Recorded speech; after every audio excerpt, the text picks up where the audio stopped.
So website Mediaite put out an article by Kylie Chung called "A Bernie Sanders 2020 Run Isn't Going to Help Anyone." And it essentially mounts to a Bernie Sanders hit piece by a self-described Bernie Sanders supporter. So I'm going to break down Kylie's arguments and see if there's any legitimacy to them. So she writes, "I personally adore Bernie and voted for him in 2016, but a second presidential run by Sanders isn't going to help anyone. Some obvious flaws just off the bat include his age. Sanders would be 79 on January 20th, 2021, or Inauguration Day. And after a Trump presidency, we would need a leader with energy and stamina that, beloved as he may be, Sanders just physically wouldn't be able to offer. But of course, it's not even just that. This is ridiculous. Bernie Sanders has more energy than I do. You can't judge somebody based on their age. Does Bernie Sanders seem like an old, tired man to you? All he does is run around the country spreading a message, spreading ideas that he wants to see implemented by Congress. Now, if he was giving signs that he was tired and wasn't showing up to these rallies and wasn't showing up on television and was just staying in his Vermont home or staying in Washington and just doing his job, just doing his typical job and not doing anything outside of that, anything extra to really push a message out there, then maybe you'd have an argument. But he has showed no signs of slowing down, and it proves that age is really just a mentality.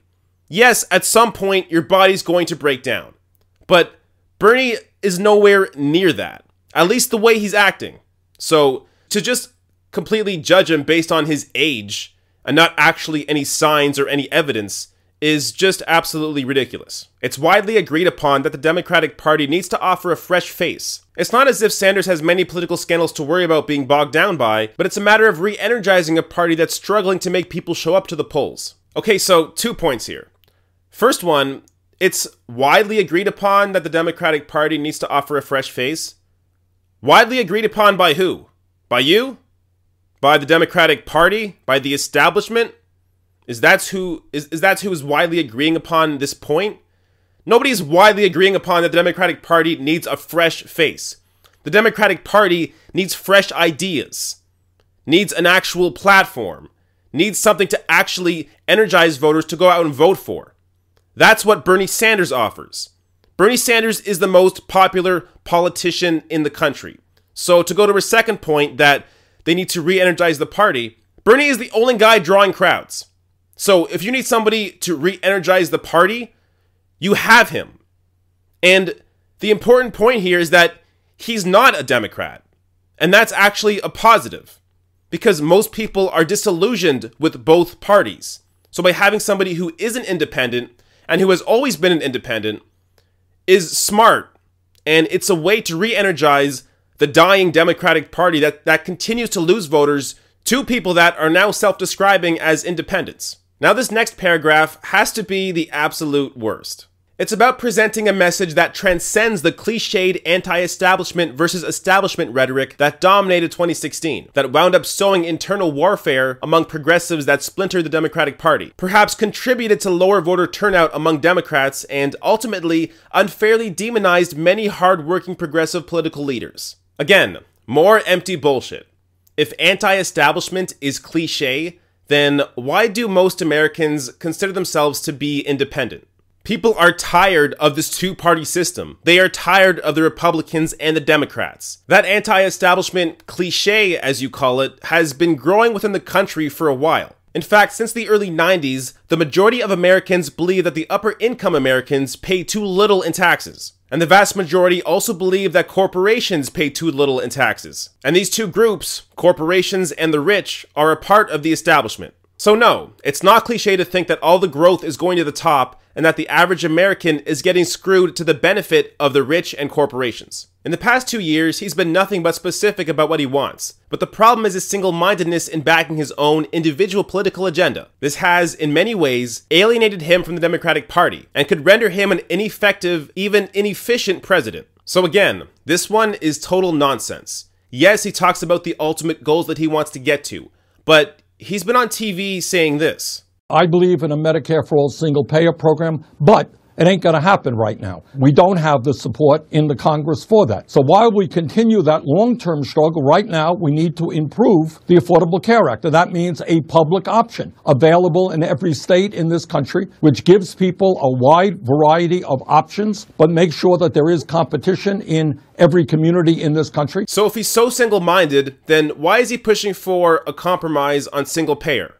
And, of course, contrary to the narrative that identity politics ought to be shunned, a narrative that's in part been espoused by Sanders and his supporters, the Democratic Party needs a candidate who can recognize that the white working class is far from the only demographic that's frustrated and struggling in today's socioeconomic climate. Again, just more empty arguments. This progressive movement is not about shunning identity politics. It's about bringing all these different groups together under one single economic vision for the country. That's a way to actually win voters and win an election. But you know what? Maybe she's right.